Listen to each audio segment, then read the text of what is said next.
Hey there, and welcome to this explainer. Today we're diving into an absolutely fascinating transformation story. We're looking at a legacy industrial powerhouse, Emerson Electric. This is a company that's literally rewriting its own DNA, pivoting from traditional hardware to becoming a massive, software-defined automation giant. Now, if you follow industrial markets, you definitely know Emerson, but what's happening under the hood right now? It's a real game changer that is completely reshaping its future. So I want to throw this question out right off the bat. What exactly is driving a historic, legacy industrial company to suddenly experience this massive, accelerated new growth? How does a company like this start putting up numbers that look way more like a high-growth tech startup?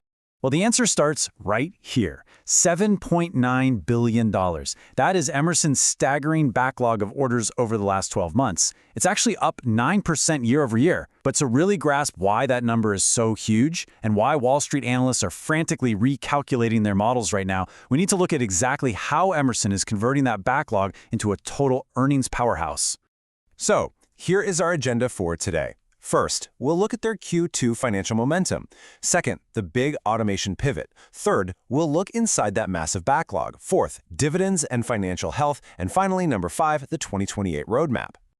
All right, let's jump straight into Section 1, Q2 financial momentum and establishing that earnings baseline. Looking at the official Q2 2026 results, Emerson's net sales jumped 3% to hit just over $4.5 billion. $4,562 million to be exact.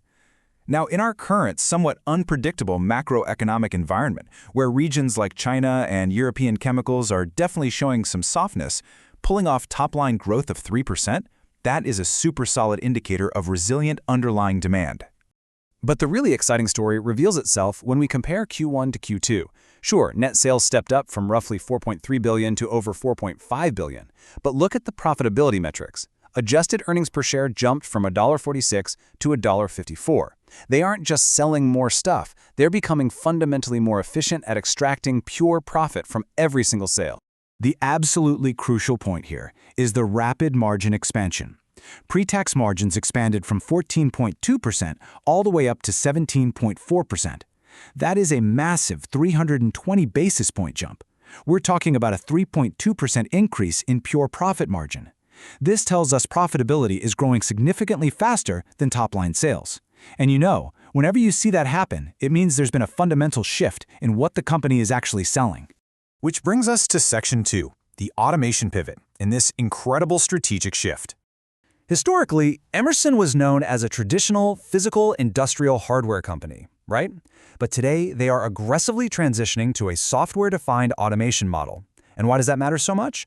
Because software creates incredibly sticky recurring revenue. In fact, Emerson's software annual contract value, that's the guaranteed money flowing in every single year, has already hit $1.6 billion. They've essentially taken a $42 billion physical portfolio and started converting it into highly visible recurring cash flow. Just look at their Ovation business. That's their power plant control system platform.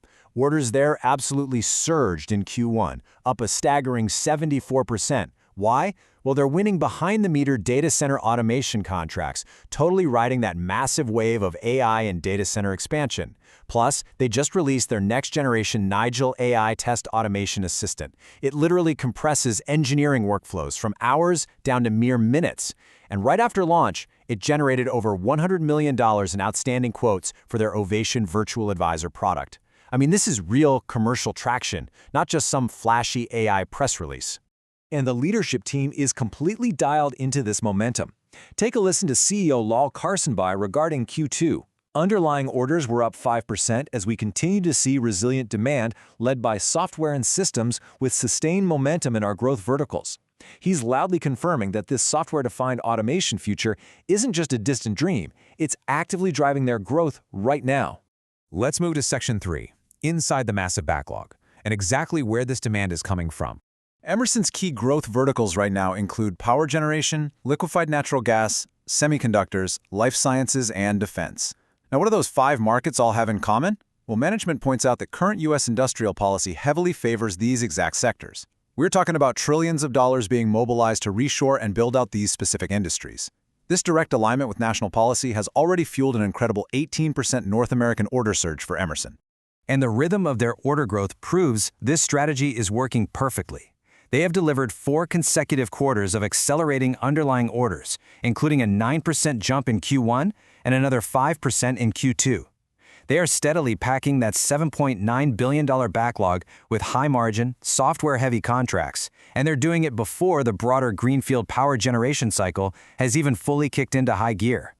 Okay, shifting gears to Section 4, Dividends and Financial Health. Let's look at their financial defense. 0.66. That is Emerson's quarterly debt-to-equity ratio. I really love looking at this metric because it quickly proves a vital point. Even though they are executing this massive, multi-billion-dollar portfolio pivot, their balance sheet remains highly secure. They aren't over-leveraged at all. They're funding this entire transformation from a position of absolute financial strength. And that strength flows directly back to the shareholders.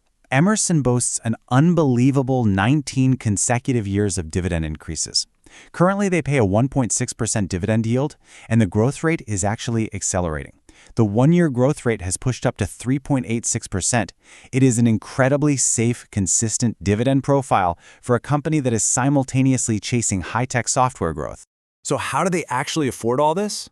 Well, even with a slight dip year over year, Q2 generated a massive $779 million in operating cash flow, along with $694 million in free cash flow. That immense cash generation is funding $2.2 billion in shareholder returns planned for fiscal 2026. That breaks down to roughly $1 billion in share repurchases and $1.2 billion in cash dividends. Basically, they are literally paying you to wait while this software transformation takes hold. Finally, Section 5. The 2028 Roadmap and Wall Street's Projections. Emerson has laid out a massive 2028 bull case framework. Get this, they are targeting $21 billion in revenue. They want to push adjusted segment EBITDA margins all the way up to 30%. And they're targeting a massive $8 in adjusted earnings per share. Because they've shown such a highly structured, visible path to expanding these margins, Wall Street analysts have pushed their mean price target up to $166.66. But the data suggests it could honestly go even higher.